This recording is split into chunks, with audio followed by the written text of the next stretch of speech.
parler aujourd'hui de développement. Alors pourquoi le développement et pourquoi dans une campagne politique on dit le développement? Alors, quand on fait le tour des marchés, quand on va faire du porte-à-porte, quand on voit les tourangeaux, les tourangeaux, évidemment chacun a des priorités qui sont un peu plus prosaïques, la circulation, la voirie, les plaques d'égout qui sont décellées, etc. Et c'est vrai qu'on parle peu de développement et quelque part le mot fait un peu peur. Alors je voulais en parler parce que c'est un mot qui ne doit pas faire peur et c'est quand même un mot majeur pour une cité comme Tours. On doit se développer. Pourquoi on doit se développer? Parce que évidemment on doit bien vivre à Tours et c'est notre souci avec la liste, avec Serge Babary, c'est bien vivre en Touraine. Mais pour bien vivre en Touraine, il faut impérativement que cette ville se développe. Elle se développe, elle a tous les moyens de se développer, mais on doit laisser à nos enfants, à nos petits-enfants, aux générations futures, une ville qui sera en bien meilleur état qu'elle ne l'est aujourd'hui. Ce n'est pas qu'elle soit en mauvais état, et on l'aime comme ça, mais il faut savoir se développer. Il ne faut pas avoir peur de ça. Et on a tout pour ça à Tours, et on doit le faire. Alors, comment? D'abord, Tours est une belle ville. Tours est placée idéalement sur le plan géographique.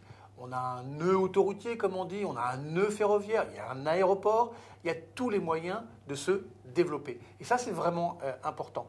Il faut qu'on redonne du souffle à la ville. Pourquoi?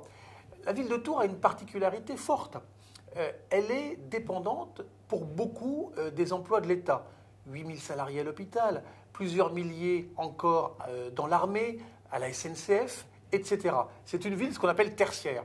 Sauf que le problème, c'est que tous ces emplois vont baisser. On le sait, François Hollande, comme d'autres présidents de la République, a d'ores et déjà dit que le nombre de fonctionnaires allait baisser, que la dépense publique allait baisser. Et si la dépense publique baisse, eh bien, à Tours, ça fait moins de revenus. C'est assez simple et il faut lutter contre ça parce qu'il ne faut pas que notre ville s'appauvrisse. Si on veut continuer à répondre aux besoins des citoyens, si on veut répondre aux besoins de voirie, aux besoins de transport, etc., il faut savoir se développer.